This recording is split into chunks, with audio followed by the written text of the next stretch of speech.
1, 3 y 4 fueron bombeados hacia el espacio intermembranoso, ¿sí? Por los complejos. 1, 3 y 4. Habiendo un gradiente electroquímico y un gradiente de pH. Distinto en la matriz, distinto acá. Entonces aquí queda negativo, porque va saliendo muchas cargas positivas, y aquí queda mucho positivo. Y aquí hay un desbalance también de pH. Entonces, esta enzima ATP sintasa, ya vamos a nombrar las unidades, prácticamente consta de un dominio que llamamos F0, que se encuentra ¿en dónde? Atraviesa la membrana mitocondrial interna. Y un dominio F1 que se encuentra ¿en dónde? En el espacio o la matriz mitocondrial. Protruye hacia la matriz mitocondrial, dominio F1 y F0. Es lo que llamamos la ATP sintasa. Es decir, el dominio F1 aparece como una esfera que protruye hacia la matriz. La hipótesis quimiosmótica propone que una vez que los protones sean bombeados hacia el lado, ¿cierto?, del espacio intermembranoso, de esta membrana mitocondrial interna, o mejor dicho, hacia acá, ¿no es cierto?, matriz, espacio intermembranoso, vuelven a entrar en la matriz mitocondrial atravesando un canal en el dominio F1, perdón, en el dominio F0. Acá. El dominio F0, lo que impulsa la rotación de un anillo llamado anillo C de esta fracción F0, y por lo tanto disipando al mismo tiempo el pH y los gradientes eléctricos. Quiere decir que este protón genera la rotación de esta fracción F0. Por lo tanto, esto genera ¿qué? Quiere decir el regreso, voy a decir, el regreso del protón hacia la matriz genera esto. Esto genera que la rotación F0 causa cambios conformacionales en esta subunidad beta del dominio F1, porque este tiene subunidades alfa, beta y delta. Alfa, beta y delta. Estas subunidades, prácticamente lo que se determina entonces, esta rotación de la fracción F0 genera cambio conformacional en la subunidad beta del dominio F1, lo que esto permite acoplar o unir esto, un fósforo inorgánico al ADP, fosforilarle al ADP y transformarlo en un ATP. Este complejo también se llama F1, F0, ATP, ATPasa. Da lo mismo decir, mejor dicho, la ATP sintasa. Por lo tanto, ¿cómo se acopla? Este proceso se llama fosforilación oxidativa. ¿Cómo se acopla la cadena transportadora de electrones? ¿Sí? No sé si es mi audio, pero se le está escuchando entrecortado, casi no se le escucha. No sé si soy solo yo. Sí, es solo tú. Perdón. Perdón, lo siento entonces por interrumpir. Sí, porque el resto de compañeros no me ha mencionado nada, ¿no? No, sí se le escucha bien, doctor. Ya. Entonces es su internet, Paulina. Perdón, ya, es su conexión. Bueno, no hay problema, tranquila, ¿ya? Ahora, entonces, ¿cómo se acopla? Quiere decir que la energía generada por la transferencia de electrones, ¿no es cierto?, entre las coenzimas reducidas, es decir, las coenzimas de óxido reducción, se transforma en enlaces fosfatos de alta energía mediante la fosforilación oxidativa. El acoplamiento real es a través de este bombeo de protones que genera los complejos 1, 3 y 4 para poder acoplarle a lo que llamamos fosforilación. El transporte de electrones genera el gradiente electroquímico a ambos lados de la membrana mitocondrial prácticamente, y esta energía almacenada en forma de gradiente, fuerza protomotriz, es suficiente para la síntesis de varias moléculas. Lo que explica básicamente este acoplamiento es que la bomba de protones, que es la teoría quimiosmótica, genera el desbalance electroquímico y de pH, que a su vez permitirá que el ATP sintasa regrese los protones hacia la matriz, pero al regresar, ¿no es cierto?, genera la rotación de este dominio o esta subunidad C del dominio F0 del ATP sintasa, que crea este cambio conformacional en esta subunidad B, que acopla finalmente ATP. Hipótesis o teoría quimiosmótica. Entonces, por favor, esto es importante, cómo se acopla básicamente la cadena respiratoria a la síntesis de ATP, ¿sí? Así es que en las mitocondrias normales, la síntesis de ATP está acoplada al transporte de electrones por el gradiente de protones. Se acopla. Quiere decir, aumentar o disminuir un proceso tiene el mismo efecto sobre el otro. Quiere decir, la hidrólisis de ATP a ADP y fósforo en reacciones que requieren energía aumentan la disponibilidad de sustratos para la ATP sintasa. De este modo aumenta el flujo de protones a través de la enzima. ¿Sí? Es decir, está detectando de que requiere más ATP y por lo tanto aumenta el flujo de protones a través de la enzima. El transporte de electrones y el bombeo de protones mediado por la cadena respiratoria aumenta para mantener el gradiente de protones. ¿Sí? Por lo tanto, el resultado es un aumento de la oxidación de NAD reducido en el complejo 1 y por consiguiente aumento de las vías de producción de NAD reducido del metabolismo, por ejemplo, como el ciclo de los ácidos tricarboxílicos. Significa que se acopla, la célula determina, o mejor dicho, identifica que requiere más ATP esta célula porque está disminuyendo su índice de ATP y empieza a ¿aumentar qué? Aumentar, o se estimula, voy a decir, aumentar la síntesis de ATP, acoplando ¿a qué? Al aumento del gradiente de protones, al aumento de la cadena respiratoria, aumentando ¿qué? La oxidación de los nutrientes. Entonces, las vías catabólicas tienen que incrementarse para dar la cantidad de ATP, ¿no? Miren, bueno, aquí está las subunidades beta, ¿no es cierto? Dice que pueden adoptar formas conformacionales, ¿sí? Adoptar 3 tipos de conformación proteica, y prácticamente este cambio de conformación generado por el movimiento de la F0, del dominio F0, es el que básicamente tiene la actividad catalítica de la enzima. ¿Ya? Aquí está clarísimo, es el mecanismo de la producción de ATP por la ATP sintasa.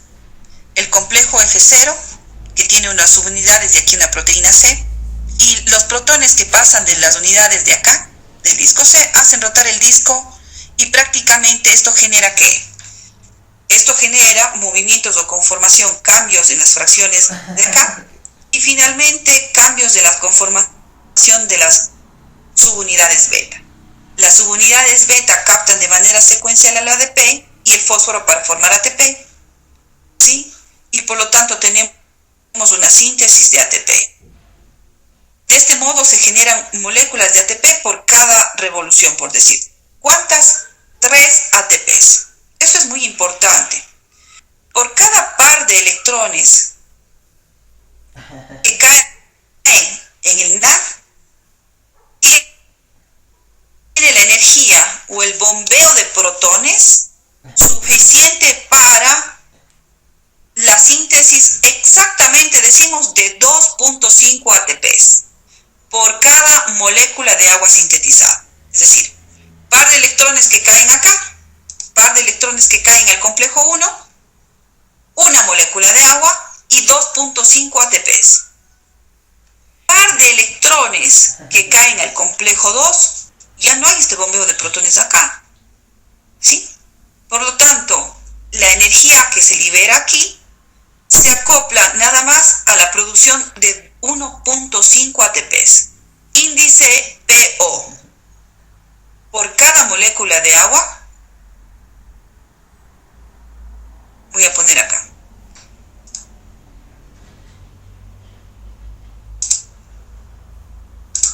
El índice PO.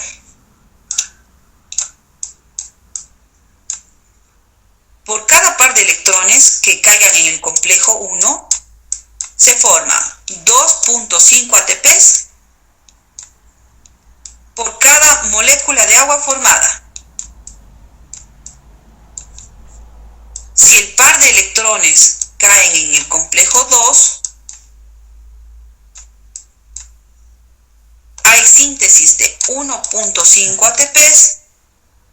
¿Por qué? Por cada molécula de agua sintetizada. ¿Sí? Porque sabemos bien que el complejo 2 no produce bomba de protones. Al no producir bomba de protones, pues básicamente existe ahí un salto energético. ¿Sí? Hay un salto energético. Existen hoy en día, vamos a decir en conclusión, ¿no? El cambio de energía libre que se produce durante una reacción predice la dirección en la que esta reacción tendrá lugar de manera espontánea. Prácticamente decimos que la energía libre a través de los procesos de oxidorreducción biológica se acoplan ¿para qué? Para dar lo que llamamos bomba de protones. Esta bomba de protones, básicamente decimos que la finalidad es que regresen o retornen hacia la matriz a través algunos le dicen un complejo quinto, pero llamémosle ATP sintasa, que a través de la ATP sintasa puede hacer la síntesis de ATP. Quiere decir que la vía que permite eso es la cadena respiratoria, en la membrana mitocondrial interna, y es en la cual se producen el transporte de electrones hasta que fluyan finalmente hasta el oxígeno. ¿Sí? ¿A dónde? ¿A qué le reduce el oxígeno? A agua. Así es que la citocromo oxidasa, el complejo 4, es el único citocromo capaz de unir oxígeno. El transporte de electrones conduce al transporte de electrones a través de la membrana mitocondrial interna desde la matriz hacia el espacio intermembranoso. Y este proceso crea gradientes eléctricos y de pH a través de la membrana mitocondrial interna. Una vez que los protones se han transferido al lado o al espacio intermembranoso, pueden volver a entrar a la matriz atravesando el canal F0 en la ATP sintasa, que le llaman también complejo quinto, prácticamente disipando los gradientes dieléctricos y de pH. Pero esto causa cambios conformacionales en la subunidad beta de F1 y dan resultado a la síntesis de ATP. ¿Cómo sabemos qué compuestos tienen mayor tendencia a recibir o ganar electrones? Cuando un compuesto tiene mayor capacidad de recibir, tiene mayor potencial redox que el otro. Mayor potencial redox, mayor capacidad de recibir electrones. Menor capacidad redox, en comparación con otro, tiene la mayor capacidad de donar, más no de recibir. ¿Sí?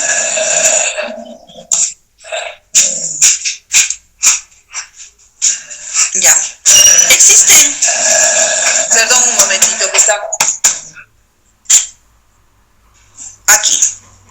Existen algunas sustancias químicas que pueden ocasionar efectos, ¿no es cierto?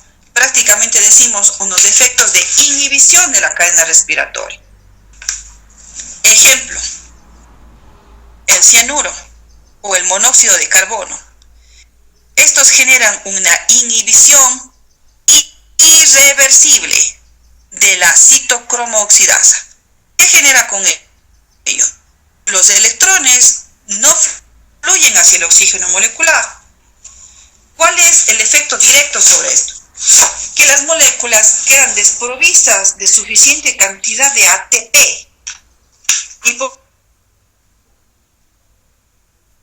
Este es prácticamente un inhibidor de la cadena respiratoria. ¿Sí? Otro, el rotenona o amital, es un inhibidor de la cadena o de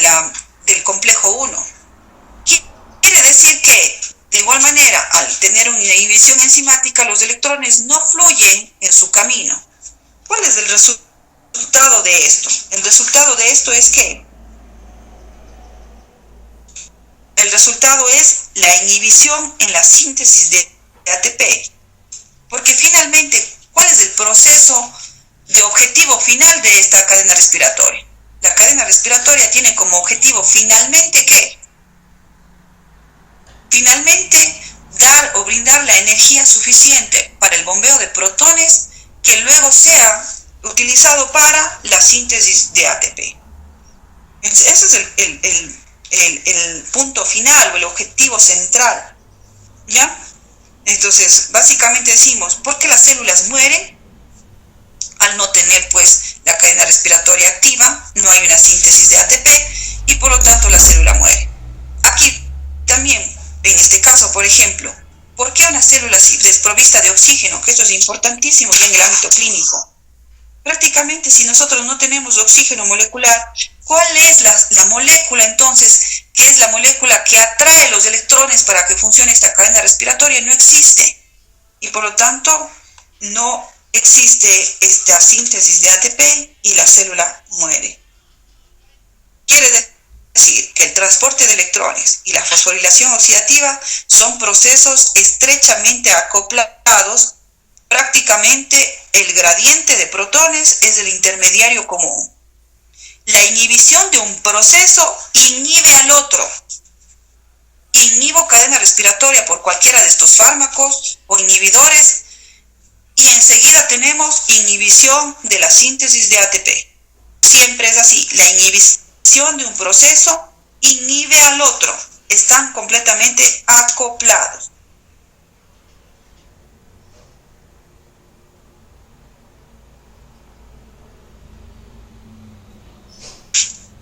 Listo. Haciendo un resumen.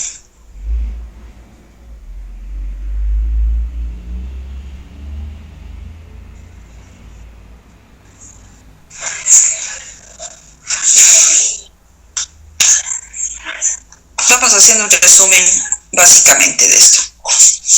La cadena respiratoria o el cadena de transporte de electrones son moléculas ricas en moléculas, que se ubican en la cadena, en la membrana mitocondrial interna, cuyo objetivo es el 1, el 3 y el 4, a más de ser actividades de oxidación y reducción, hacer su actividad catalítica, bombear protones.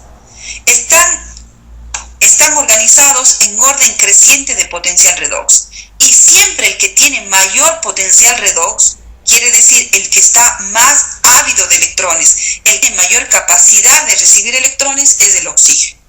Para que al recibir los electrones con los protones, forme o sintetice agua. Pero siempre en un gradiente de potencial redox. Esta cadena transportadora de electrones hace que cada complejo tenga una actividad propia, una estructura propia, con subunidades y con componentes. Y cada uno de los componentes, como hemos visto, tienen la capacidad de hacer esto. Esto es en lo definitiva que hacen. ¿Capacidad de qué? De oxidarse y de reducirse. Se reduce cuando toma protones, obviamente con el electrón, y se oxida cuando los dona. Y todos los componentes, citocromo C, FAD, NAD, FMN, que tienen la capacidad, la coenzima Q, citocromos, hierro, centro, hierro, azufre, todos estos que tienen la capacidad de recibir los electrones y luego de donarlos. Si no, no estuviesen en cadena respiratoria. ¿Sí? De tal manera que nosotros decimos que la complejo 1 le da los electrones al 3 y al 4. Finalmente el 4 da el oxígeno molecular. Por eso el último siempre se denomina de forma diferente. Citocromo oxidasa. Quiere decir que le oxida directamente o le da los electrones directamente al oxígeno molecular. Por eso se denomina de forma diferente. NAD, deshidrogenasa. Complejo 2, succinato deshidrogenasa. Complejo 3, ubiquinona, citocromo C, óxido reductasa, y complejo 4, citocromo oxidasa. Cada uno de los complejos tiene estructura química, subunidades diferentes, componentes diferentes. Pero lo común de todos ellos es que tienen la capacidad de sus componentes de oxidarse y reducirse. Desde el menor potencial redox hasta el mayor potencial redox hay un gradiente. Y que es 1.14 voltios, quiere decir la diferencia de estos voltios o potencial redox de este que tiene menos al que tiene más, determina la energía libre. Y esta energía libre está acoplada con el bombeo de protones para que la ATP sintasa pueda sintetizar ATPs. Si los dos electrones caen en el NAD deshidrogenasa, tenemos una molécula de agua y 2.5 ATPs. Si los par de electrones caen en el complejo 2, tengo una molécula de agua y 1.5 ATPs. Siempre va en este sentido, siempre. No podemos decir que el 4 le dona al 3 y el 3 al 1, o el del 2 al 1, del 1 al... No, siempre en este sentido. El complejo 2 a través de la ubiquinona da los electrones al 3 y al 4. Entonces siempre vamos a ver en este sentido. Complejo 1, coenzima Q, complejo 2, B, hierro centro, hierro azufre, C1. Luego, este da al 3 a través del C1 al 4 a través del C1 le da el 4. ¿Y el 4 que tiene? Cobre, citocromo A y citocromo A3 que tiene cobre. ¿Cuál de los complejos es el único que tiene cobre? El complejo 4, citocromo A3.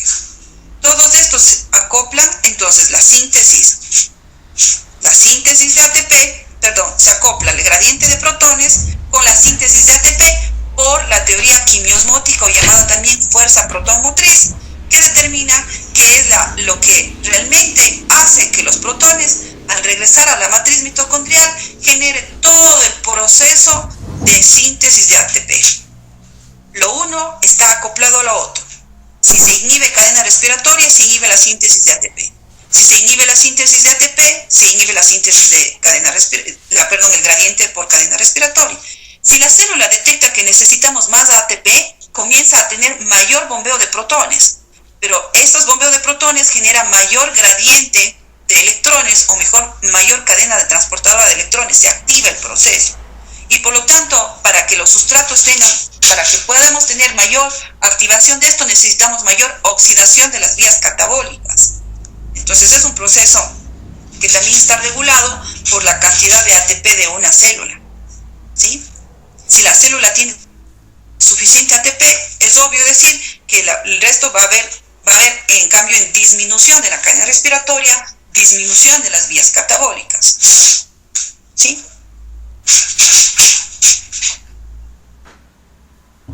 Listo.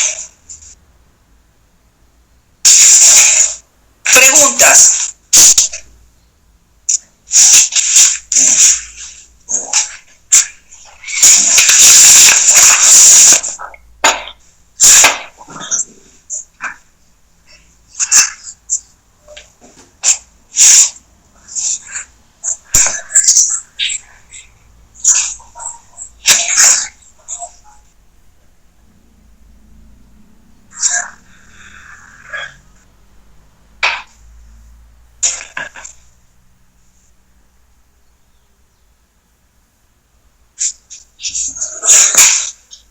Bueno, para el día de mañana vamos a revisar lo que es... hagámoslo más bien ahora. Hoy día van a revisar lo que se llaman agentes desacoplantes. Van a hacer una revisión bibliográfica de lo que se trata agentes desacoplantes. ¿Qué son los agentes desacoplantes y algunos ejemplos? Hay algunos agentes que desacoplan la cadena respiratoria de la fosforilación oxidativa. ¿Cómo lo hacen? ¿Y cuál es la finalidad de estos agentes desacoplantes? Y dos, para el día de hoy tenían que ustedes averiguar un artículo sobre error congénito del metabolismo de aminoácidos, no de todos, porque es mucho, ¿no? A ver, Adriana Paida.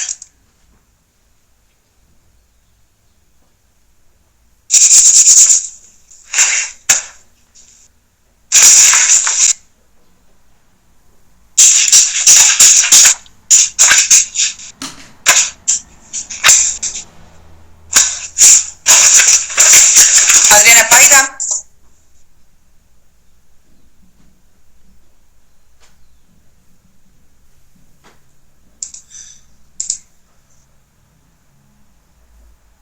Adriana Paida.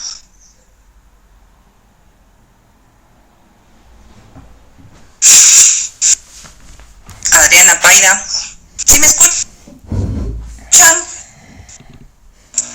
Sí, doctora. Sí, doctora.